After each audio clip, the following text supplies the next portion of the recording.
first cheese we're gonna get started is called belpaese. It's a good beginner's aged cheese because it's quick to put together. It ages really quickly. You can age it in your fridge. You don't have to worry about like a cheese cave. And I've consistently had really good results with it. What's the name of it again? Belpaese. P-S-A. P-A-E-S-E. It's Italian. Yeah. Tyler, did you print off? I didn't. I just realized. Would you like to go? Now. So, this is a thermophilic cheese, which means that it is cultured at a temperature higher than 106. A lot of cheeses, like your cheddars and your Goudas, are cultured at like 90 degrees, and they don't really go up above 100 in your cheese making process. But this milk is at 108 degrees. I make cheese naturally because when I first started learning about cheese, everyone's like, hey, you gotta order these freeze-dried cultures. They're expensive. You gotta order them online. I'm like, why? People are making cheese forever. Like, there's gotta be a way to make cheese without freeze-dried cultures. So I learned, figured it out. And my favorite way to culture cheese is with clabber. Clabber is, you can only make clabber with raw milk. What I'm doing here, you can do with pasteurized milk somewhat. But if you're working with raw milk, then you're good to follow my instructions. If not, you can keep a clabber culture if you have the start, and you can feed it pasteurized milk and it will clabber it, but it's best to just have raw. Clabber is made, you leave it out on the counter for a couple days and it'll get thick and like coagulate like a yogurt. I don't know if you can see, but this is all like jellies. So then you feed it, it's kind of like the sourdough of the milk world, and you feed it for a few days, and like within 24 hours it'll turn like this, and after a couple days it'll start smelling really nice, like buttery and cheesy and yogurty, and that's when it's good to start making products with. So this one, I'm going to shake it really well to kind of break up all those clumps, and then I'm going to pour most of it, not quite all. This is about not quite 3 gallons of milk. That's Sarah. Okay. That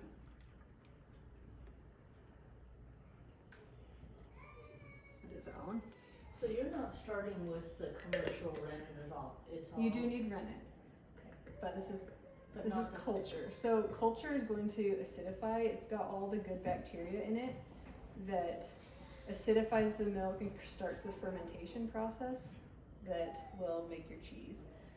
So we're going to stir that in, and you want to always make sure you're kind of bringing it up and down to get it into all of the milk. This cow's milk only? I have a sheep that I milk also, and I've made this cheese with the sheep's milk and it turned out really nice. So, no? And then I use animal rennet for my aged cheeses. It's a little more expensive, but it produces the best results. What's it called? Animal rennet. It can be made from calf stomach, like baby goat stomach, lamb stomach. Some of them specify. This is just animal rennet. So have you used the rennet tablets or just the liquid?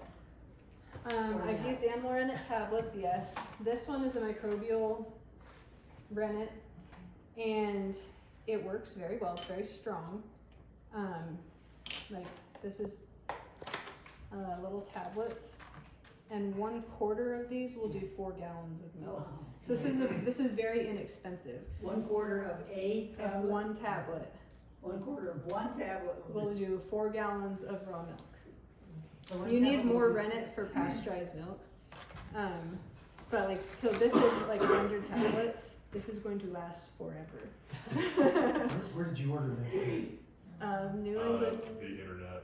This one is, There's 2 big sites. There's Cheesemaker and then like New England Cheesemaker. Yeah, this one's the If you search for Cheesemaker. cheese stuff, there's 2 sites. One of those 2. alright, so we're gonna add our The rennet. liquid because you have more control. So over the this amount. one can cause a bitterness in aged cheeses. This one's not a long aged cheese, so I could get away with it. This is like tried and true, easy to use. So I'm gonna do, again, a lot of recipes will tell you to dilute this in water. You can, I often do. You always want to use unchlorinated water when you're making cheese. So I often use that little RO spigot for water. But I read recently that the advice to dilute in water is mainly for the giant cheese manufacturers because they're pouring rennet into a giant long vat, and by the time they get to the end, the beginning will start to set up. But if you're just putting it into your pot and stirring it right in, as long as your milk is moving, then you can get away with just putting it right in the pot. So we're gonna get our milk moving a little bit. How long does rennet store? I don't know. I've not had it not work. I've always used it up. Yeah, I mean, I keep it in the fridge. The fridge will last a lot longer. These you store in the freezer. So again, I'm going up and down and around, and you only want to stir rennet in for about a minute because then it will start to work and you don't want to mess with it. So we're gonna kind of stop the milk a little bit. And now this is just gonna sit. I'm gonna set a timer for 30 minutes and we're gonna check it. So we're gonna move on from that one. So how long will that bottle last you? Well, depends on how much cheese I make. A year? How often do you make cheese? Depends on how much milk I have built up and how much. I've made 100 pounds or more. Oh, a lot more than More that. than 100, 200 pounds of cheese. Often, if her milk customers are in a lower demand, then she'll be making at least 10 gallons of milk into cheese, which Yeah, is I about didn't- 10 pounds of cheese every Saturday. I almost never make just this much cheese. I usually have my 10-gallon pot going, and it is full. So I went small because it's easier to work with, and I can do more things. All right, so in here, earlier today, I put milk, about 2 gallons of milk in here. I heated it to about 95. I cultured it with clabber, and I added rennet. Okay, this was all at like 2 o'clock.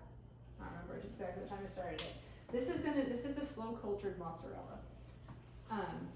This is the real mozzarella. There's all sorts of internet versions of easy, quick mozzarella, and none of them taste good. I've made a lot of it, and it's just not worth it. So, this takes just as much hands-on time, but it tastes way better. You just have to let it sit all day. So I come back and you stir it every once in a while. All of these things he's printing out, and you'll have like a sheet you can take home with you. So in here are the mozzarella curds. Wow. So they've just been sitting in here acidifying. Mozzarella will stretch when it gets to a certain pH. I believe it's like 5.2. But rather than check it, I'm gonna heat this water back up. Sorry. Usually I keep a little pot on the stove, but all my little pots are dirty. So we're just gonna heat that up. And then we're gonna check it and see if it stretches.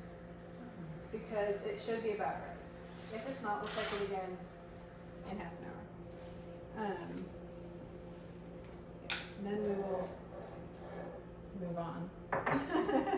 So your small jar was the same as what? It's the same. So this one, I have 2 cows. This is Tilly's milk. This is Betty's. I just had 2 different clabbers because I was curious. Do you feed this other one to keep it going? Yeah. Well, I stole a little from it this morning and fed that. Okay. So I don't need to actually save You feed this. it with But the I could. warm I could milk? feed it again off of it. I'm guessing this is hot enough. I'll ask her louder. Do you feed it with milk? More milk? Yeah. Okay. Yeah. I try and do fresh milk from the cow. Okay. Alright, so we're gonna grab a couple curds and we can bring this out here. Move my. So we're just gonna let it get hot. And you can see already Pizza. that it's ready to stretch. Beautiful.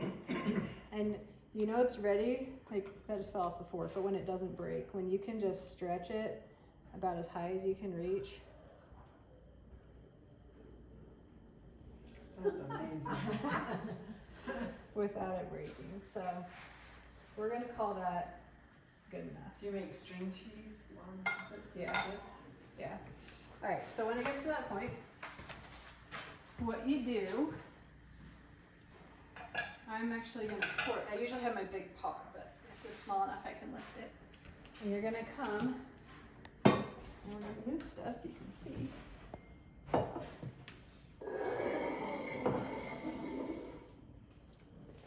We're gonna pour, so curds sink. If you've got floating curds, you got a problem and you throw it out. If you what? If your curds float, that means that they are contaminated because they have bad gas producing things in them making them float. And that's not good. So that's why you can pour it out, because Yeah. if it's not. You kind of have to be careful, and I want to save some way in here because our next step is going to be to heat this and get it all stretched. You save some for a little bit of liquid so you can heat it. Yeah. Like, that's probably good. More, I'll take a little more. More will come out as we start to heat it. So when I first started making mozzarella, like there's all sorts of ways to stretch the curds and to make mozzarella. And I hated making mozzarella. It was such a pain. And so I said, okay, if I have to make this cheese. This is one of the cheeses we eat all the time. I have to figure out a way to make this that I don't hate it and it doesn't make a gigantic mess. So a lot of people, you know, you're supposed to get the curds out and then dip them into hot water and burn your hands and then you put it in a brine. And I'm like, no. So this is salt. You always want non-iodized salt in cheese making. So this was 2 gallons.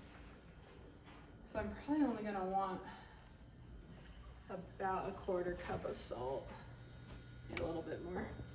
This is flavor standard salt, like this is the salting point in the cheese. What was that? You normally would salt a cheese, is this the salt that also flavors it? Yeah, and it stops the acidification process in an aging cheese, or at least it slows it down so it doesn't go bad. Like if you forget to salt a cheese, you will not have anything you want to eat. It will be very bad. So it preserves it and slows it down and kind of tempers that aging process. So in here, it's starting to get warm. I mean, there's not too many of you. If you guys want to come and move around, you're welcome to. What I'm gonna do is I'm just gonna be moving these curds around to try and make sure they don't get too hot just on the bottom. The bottom starts to kind of stick and stretch, and the curds are gonna start to stick together. You use real salt? Yeah. If you do use like the mineral salts, you might have some colors or some flecks, little gritties, but it's not going to hurt anything. So, but yeah, so this is, we can actually turn that up a little bit. It's gonna heat. Just gonna let that sit, and we are going to actually make sour cream now. While we're kind of multitasking in the kitchen. So this is what the milk looks like. Sounds like a lot of you guys are used to raw milk that separates. Sour cream is one of the easiest things you can make. You take the thickest cream from the top, put it in a really clean jar,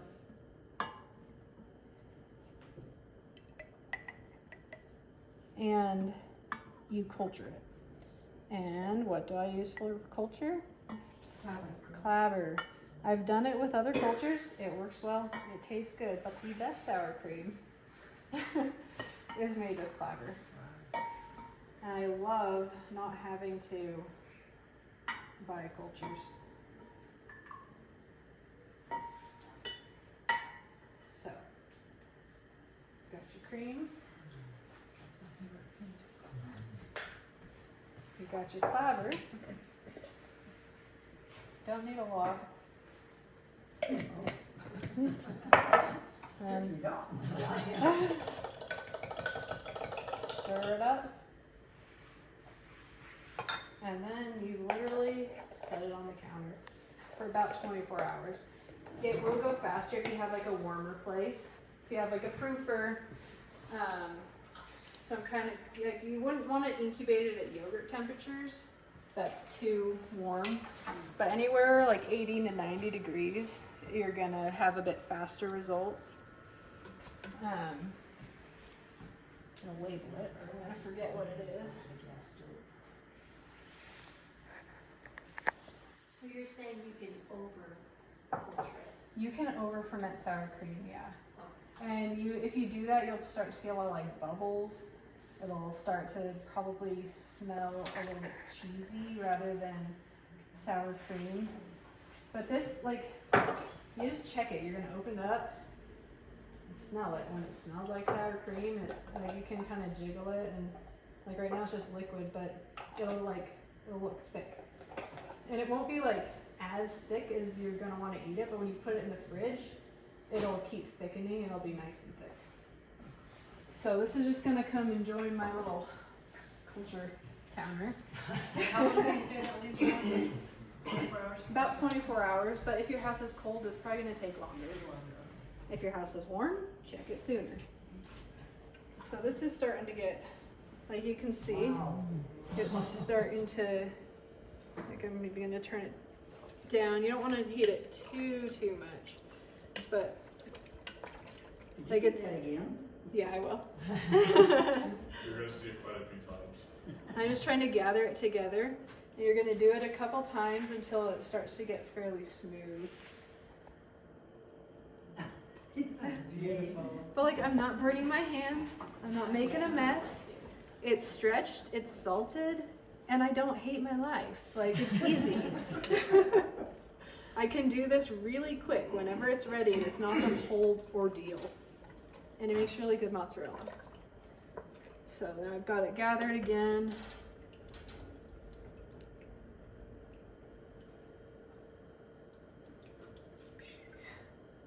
It's amazing. It's pretty cool. Like, it's starting to get really silky. There's a few curds in here that haven't joined in, but it's okay. I'm gonna get a bowl out because it's almost done. So that's being heated right now. Yeah, it's hot enough. I can just turn it down because it's just getting to a uniform temperature and then kind of smoothing out. So what's the zone you want to be in temperature wise? About 140. I mean, we can see what this is. This is like 160, which is why it's really stretching. But it'll start to stretch at about 140.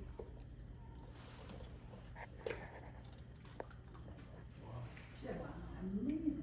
It's really cool. Actually, it's really warm. It's 160. Yeah, I mean, people, they get these, dishwashing gloves that they only use for cheese, and they get their hands in there and they stretch it, and I don't have time for that. But yeah, so I'm gonna probably on the next pull, I'm gonna just plop it into this bowl, and it's done. Wow.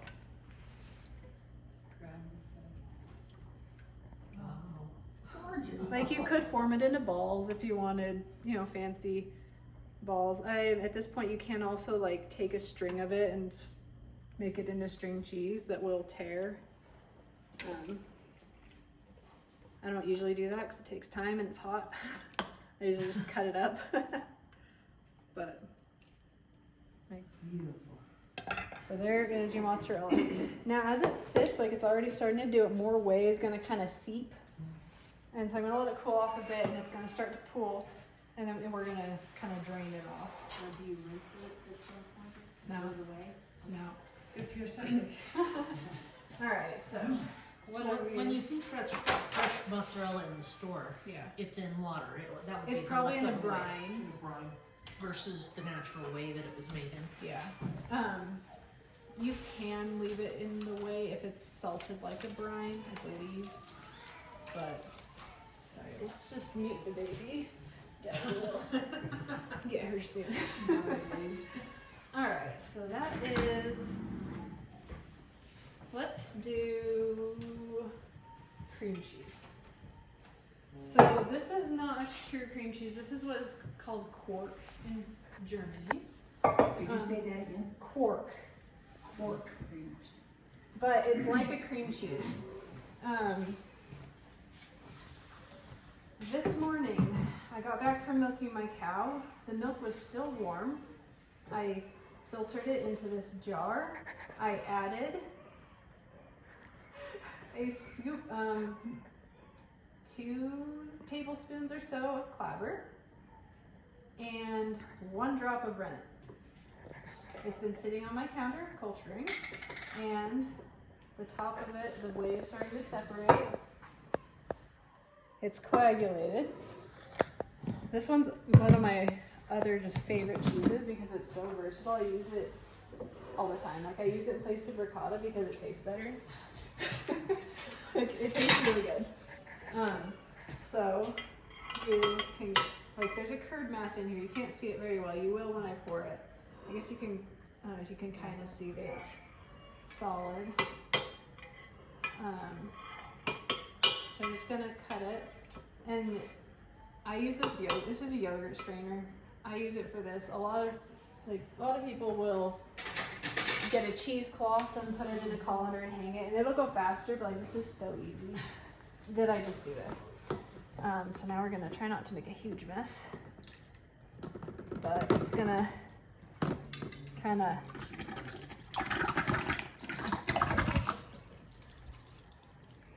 do that. So this was sitting out for 12 hours. It's gonna sit in here for like overnight, and it's gonna drain, and it's gonna get really thick, like a cheese, yogurt, like a cream cheese. And then, so in the morning, when it's nice and thick, I will put it in a bowl. And I like to use my immersion blender to smooth it out. You can just like break it up. It just depends on what you want to use it for. But I will salt it, and I do about a teaspoon of salt per gallon of milk I started with. And I blend it up, and it gets really smooth. You'll get to try, like, there's some back there. Well, we'll put some back there that you'll get to try. This is what I use. You can make cheesecake out of it. It will have a little bit different flavor and texture.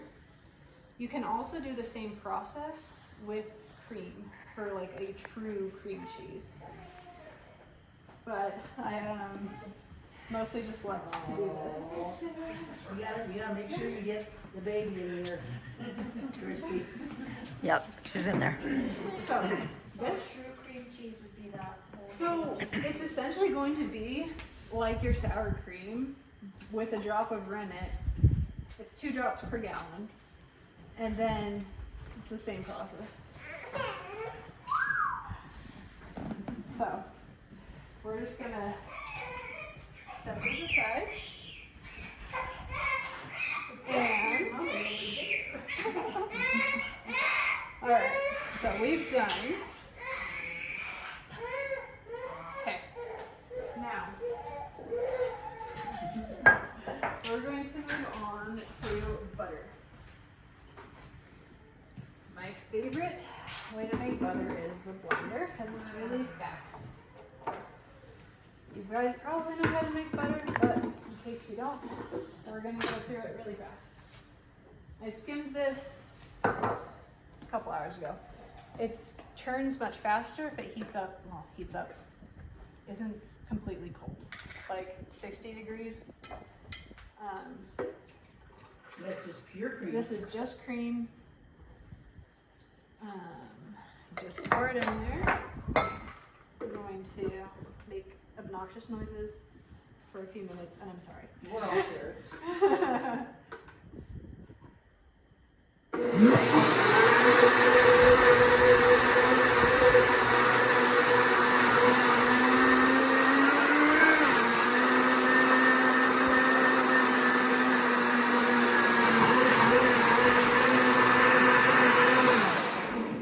It's now butter. I'm just gonna get some of that cream that got on the edges down in. What speed are you blending? That was just pulse. Okay. If it's giving me trouble and like going up and staying up, I usually put it on the speed 1, Okay. and then it kind of Yeah, so that. does it. And then if I'm doing sheep cream, it makes a really, really soft butter, and if you heat it up too much, it like re-emulsifies it back into the buttermilk. And you don't want that, so that one I do on like a really low setting so it doesn't heat up too much. So then we're gonna pour off the buttermilk.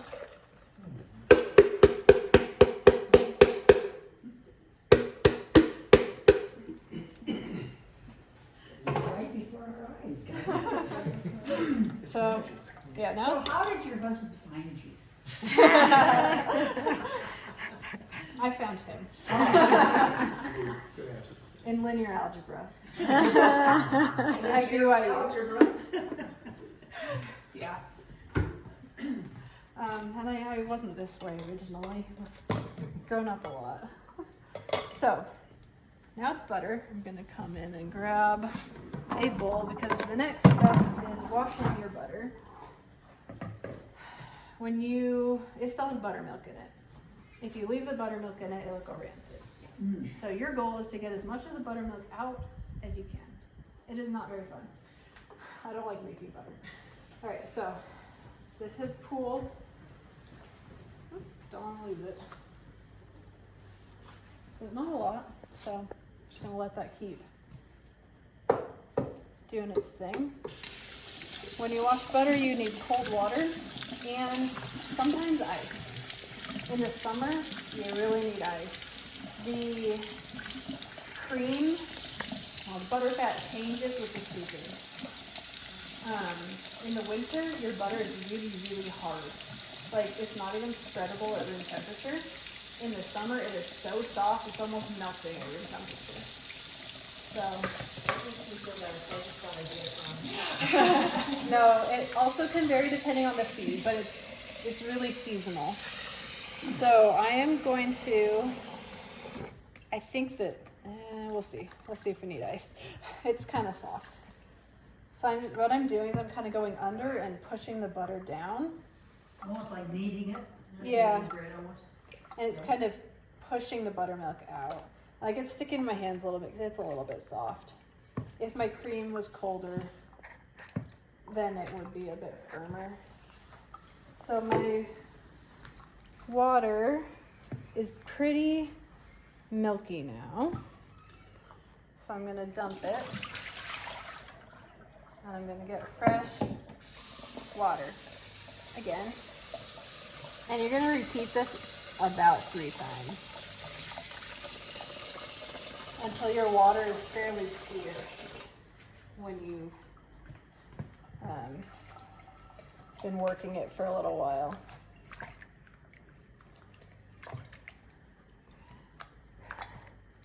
So has Tyler offered to arm wrestle you? He doesn't like to do that with me.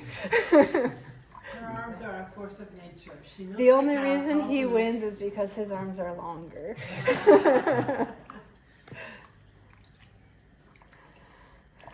So did you grow up doing this? Did you Oh, do no. this since you've been married? I've learned all of this in the last 4 years.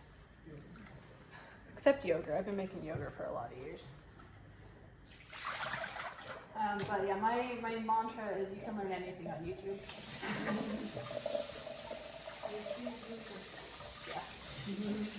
And you're from where? I grew up in Washington State, Olympia, Washington.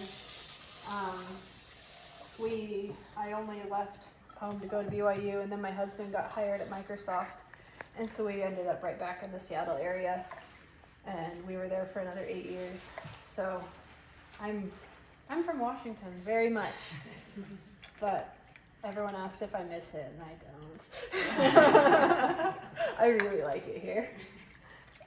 Your oldest child is? 13. I have 6 kids, 13 to just turned 1. So. Awesome kids, homeschool. Yes. Alright, so we're gonna call this butter good enough. It's fairly clear. And then you kind of keep going because more and more water is going to come out. Your next challenge is to get the water out.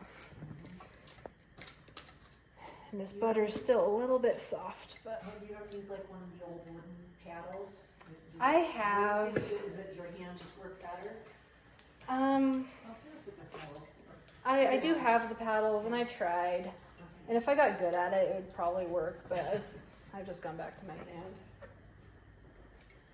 Alright, and then what I like to do is see how much butter I've got, because that tells me about how much salt to put in it. Because I like salted butter.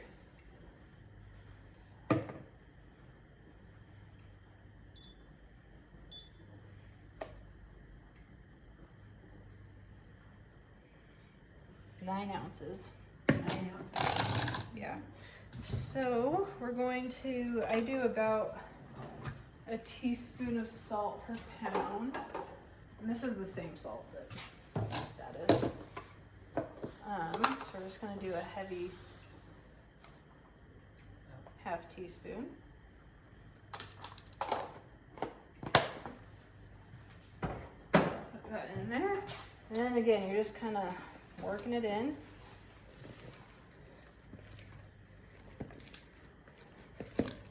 And as you, the salt will also like draw the water out. All right, let's grab this. I think my husband might have put a bowl back there with the intent of butter going in. Is there anything back here labeled butter? Yes.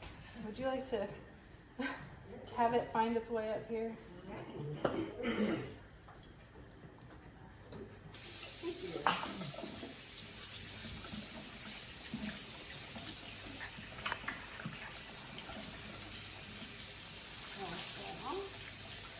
like we got 5 minutes on our belpaese. How often have you actually demonstrated like this to people? I've not done a full anything like this before, but my Saturdays often look a lot like it. But not for an adult audience. No, more for screaming toddlers who want my attention, and I'm my hands are covered in butter. I can't help you. That's why. So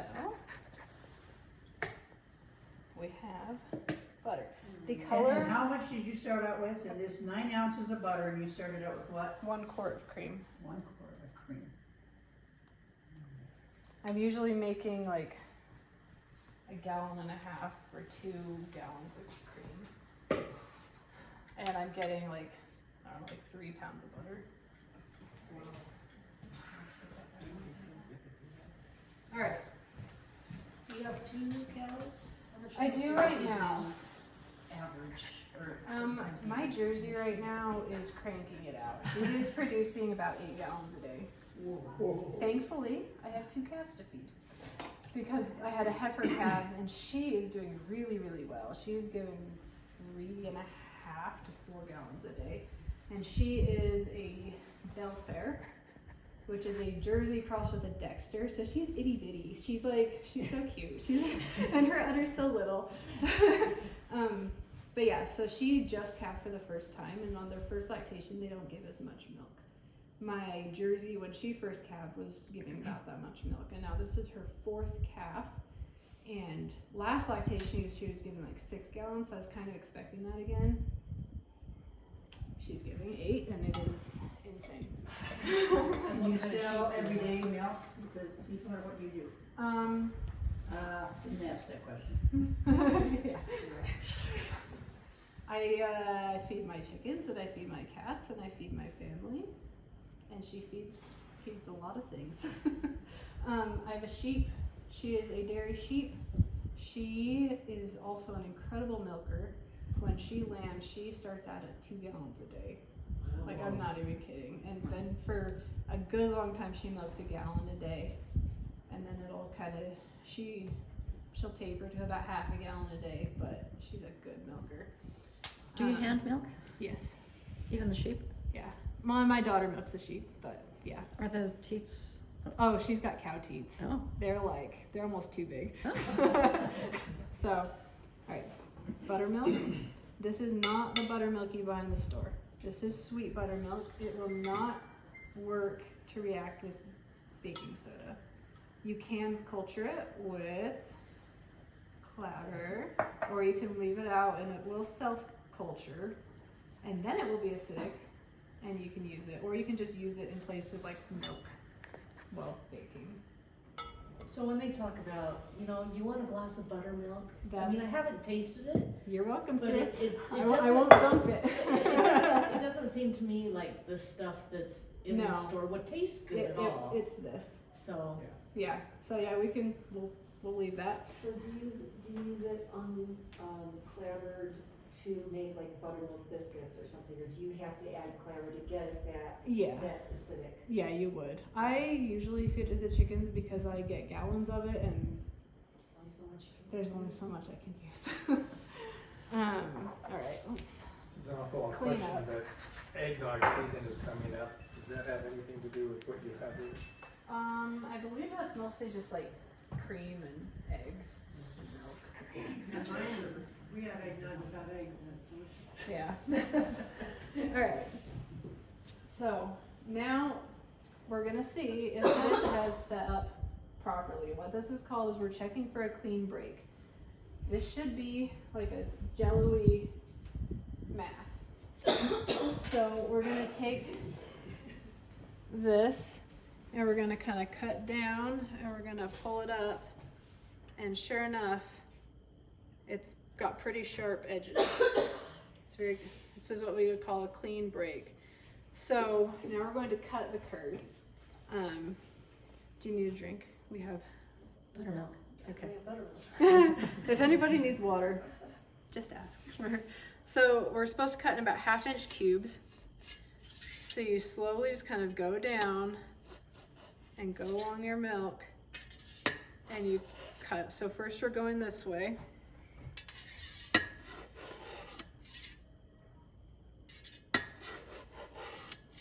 And you kind of have to take your time. It's a cultured cheese.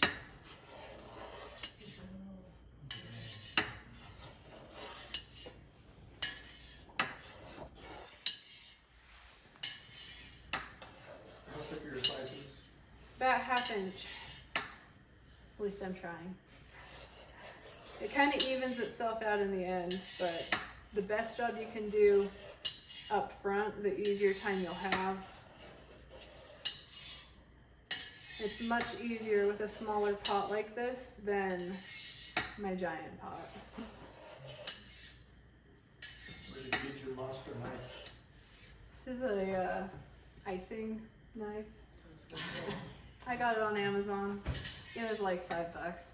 I don't. It's giant cakes. It costs giant cakes. Yeah. I don't need it this big for this pot, but it works. Alright, now I have to. In my big pot, I'm like standing on a stool and it's a job. So now I'm just going perpendicular, trying to get cubes. So this is gonna leave me with pillars.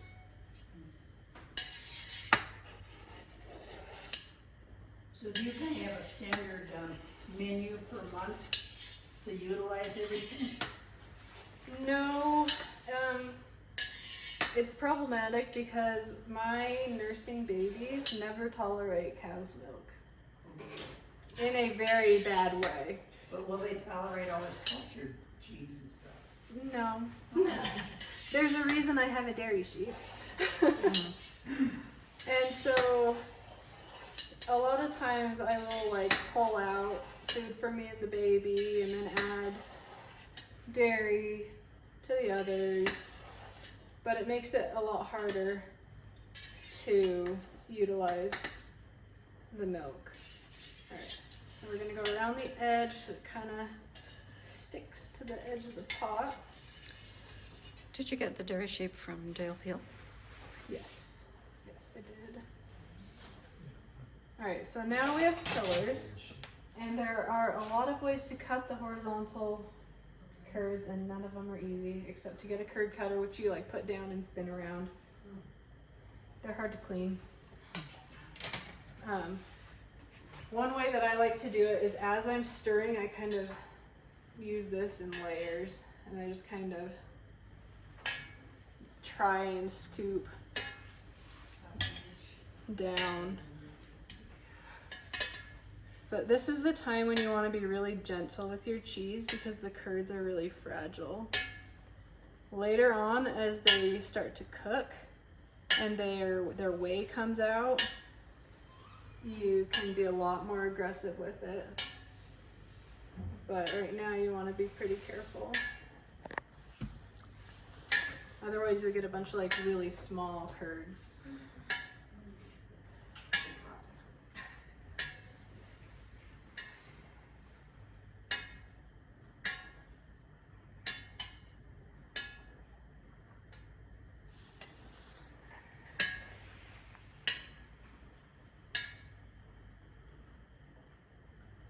So I'm kind of just going to be trying to even these out. You can kind of cut them with your spoon.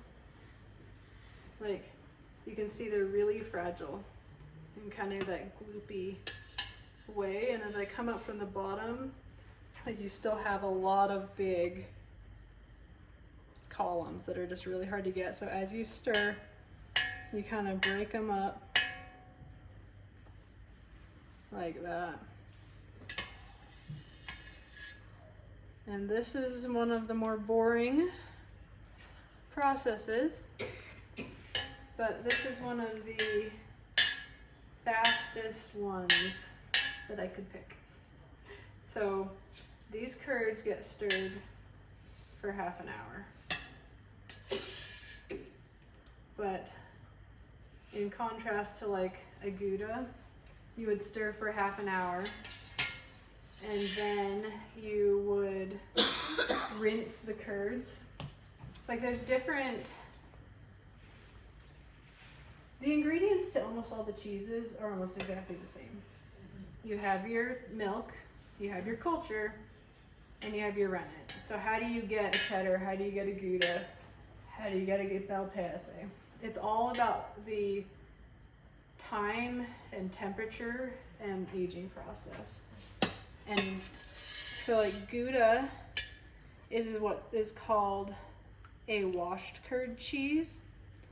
So you're gonna kind of get it to this point and you're gonna stir it and the curds are gonna start to cook, and then you're gonna take out like a bunch of your whey and you replace it with water. And that dilutes it and it creates a sweeter curd.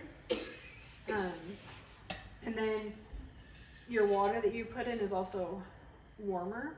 And so that is also going to cook the curd at the same time.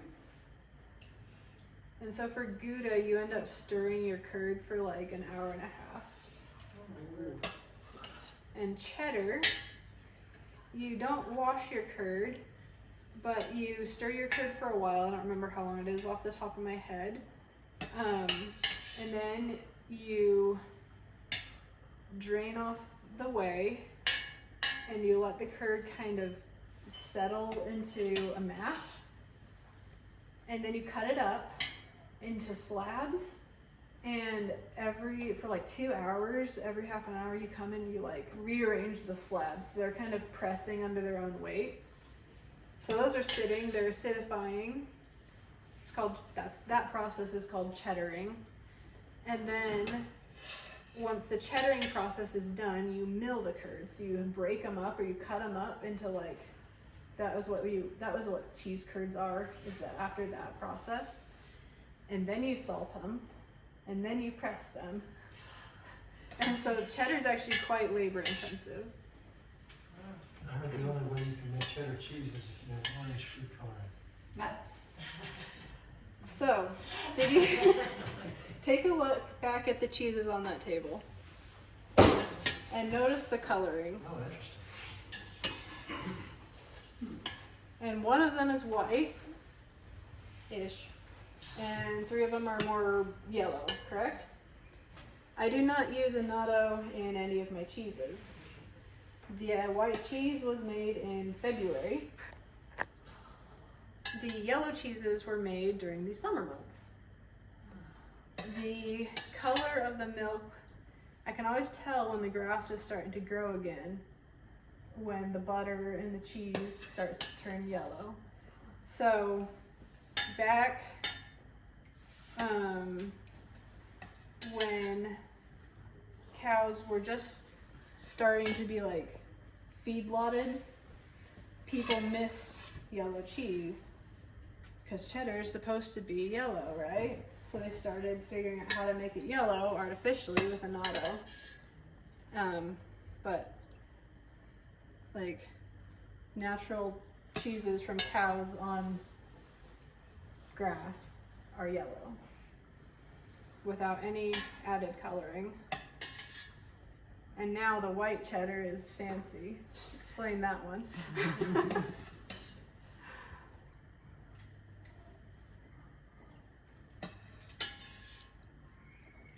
Let's see, pick another topic to discuss.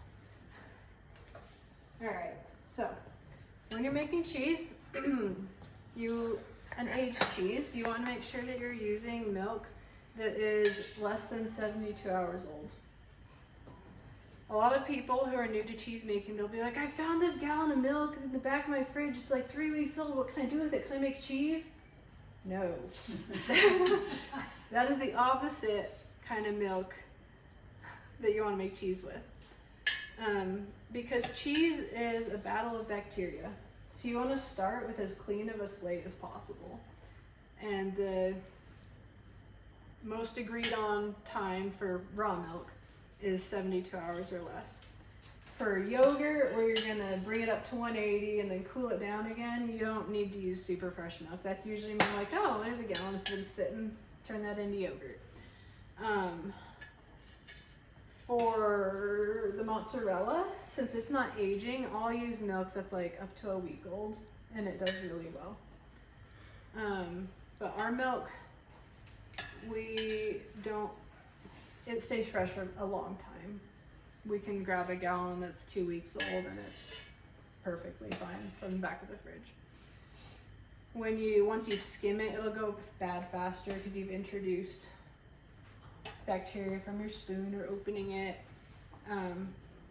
But unskimmed in a clean jar, straight from the cow, chilled quickly. That's the other key to good raw milk, is you have to chill it really fast. So we'll bring our milk in and we'll filter it, and we just keep a cooler in the mudroom back there, and we bring in ice jugs, and the milk goes in there for a couple hours until it's really, really cold, and then it goes in the fridge. And it stays fresh way longer when you do that.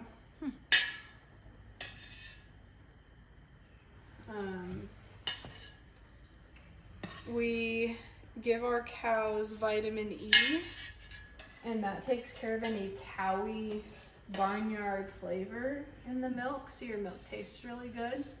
So if my kids will be like, Mom, have you given Betty vitamin E? It tastes cowy. I'm like, oh, I'll give it to her. So I try and give it, it's just the human pills. Like, you just get a Costco bottle and I just toss like 5 or 10 in, or feed about once a week. Works for the sheep too. Just makes it taste better.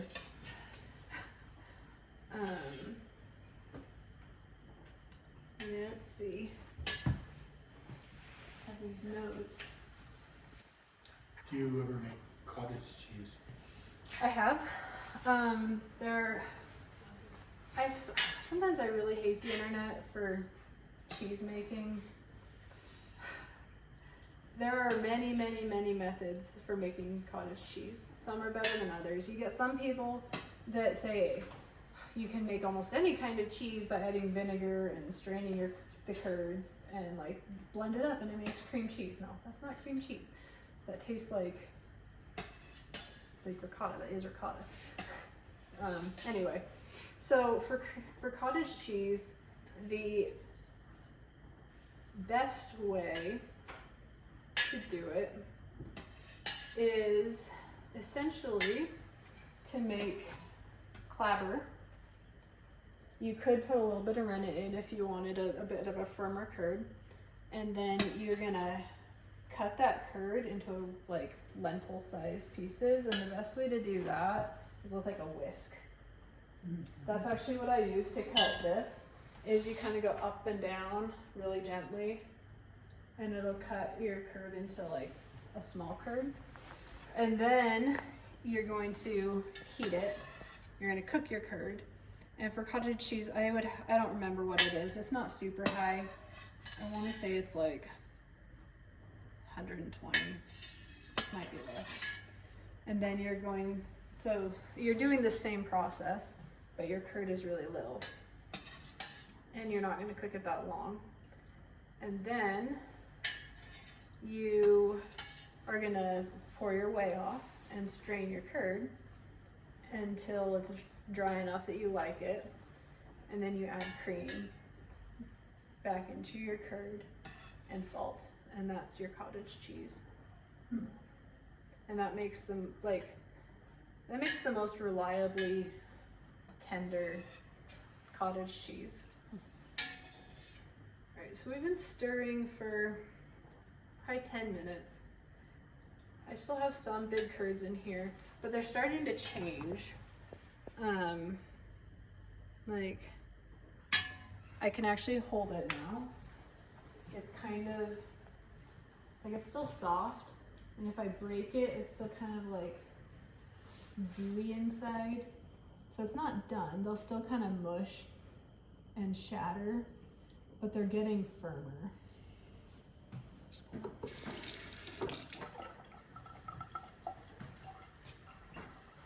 And they are dropping below the whey. You're seeing more and more whey. A lot of times if I'm using two hands, I'll come and I'll kind of chop at them. But I'm trying to not block everything I'm doing.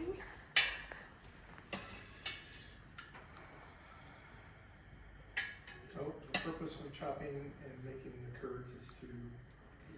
It's to uniformly get the whey out and cook the curds evenly so that you don't have the curds? cook. Cook the curds. I mean, we're cooking at 108 degrees. It's cooking. But like, let me show you an example. So here's a really big curd, right? It's still gonna be really kind of gloopy and not done, okay? Whereas this one is a lot smaller, and it's much firmer. It's got like more, like these bits kind of on the end are much closer to being done. So you try and keep them uniform so that you don't have some really soft curds mixed in with your firmer curds. And that matters in your final cheese, in your texture and your flavor. If you haven't cooked your curds enough, you'll actually trap whey inside of them, and it can cause like sour and bitter flavors in your final cheese, and the curd won't be super uniform. This is really helpful, because I've had a few disasters trying to do cheeses, and I end up with a lot of ricotta cheese frequently and often, so Yeah. This is just great to hear how you're doing it. Thank you. And I mean, I'm not gonna say I'm a master. I'm still always learning and getting better at it. But originally I was like, well, I don't wanna try, because if I mess it up, I've just wasted a bunch of milk. And then I said, you know what? If you don't try, it's just gonna go bad sitting in your fridge. So you might as well learn to make cheese. And if the chickens eat some cheese, chickens eat some cheese. It's good for them. It's still food. It's not going to waste. It's just getting turned into eggs. Do I like doing that? No, but it's better than just throwing it out. And I have made some good cheeses.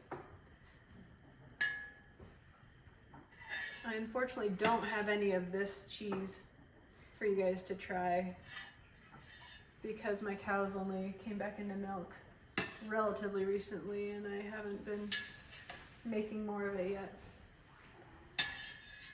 My heifer calved first, and so most of her milk was going towards her calf. And then my Jersey, she calved a month ago now, maybe 4 weeks.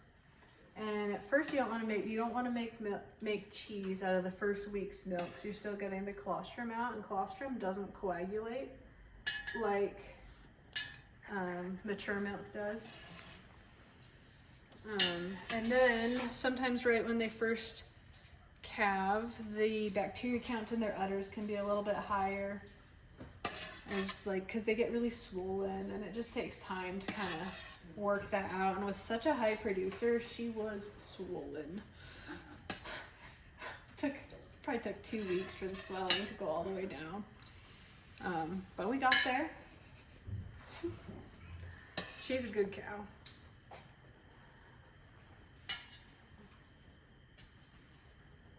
How much time does it take you to maintain the cows each day? With 2 of them, it takes longer, for sure. The little heifer, I could be out and back in half hour to 45 minutes, door to door. She milks out in like 10 minutes. She's easy. The Jersey, back when I was only milking 2 to 3 gallons of milking, I could milk her out in 11 minutes. Oh, wow. Now that I'm milking like 4 gallons of milking, it's at least 20 minutes. Might even be longer. Her teats they're big and they take a lot of strength to milk. And strip. And it's just a lot of milk. So while I'm out there, I go out and I bring my Jersey up first and I milk her out, and the first 5-6 quarts goes to one calf. I have a bucket, I dump it in, it has a nipple, and they just take care of themselves. And then while that one's drinking, I milk out the next 1.5 gallons, and then that goes to the next calf. And then the last like 1.5 gallons comes back to the house. And then I take her back and I bring out my heifer. And then I'm like, oh, this is so easy. It's just like, because her teeth are so little, it doesn't take hardly any strength. My 10-year-old comes out and she helps milk the heifer. No one else can milk Betty, but anyone can milk my little heifer. She's just really chill, which is really nice, actually. Jerseys are known for their sass, and my Jersey definitely has sass. But the Belfair, the Dexter has tempered the sass a lot, and she's just a really sweet, gentle cow. So, yeah, as soon as she's done, we come back, and then I have to filter it into jars and put in the cooler, label everything, and that takes long. Huh? What kind of filter? I buy non-gauze, like filters made for milk. I can grab them if you're curious. Yeah, I can sit. Just get these. They look like this, Okay. and then I go like this, and I have a stainless little canning funnel that I set it in. Okay. And it pours really easily through there. So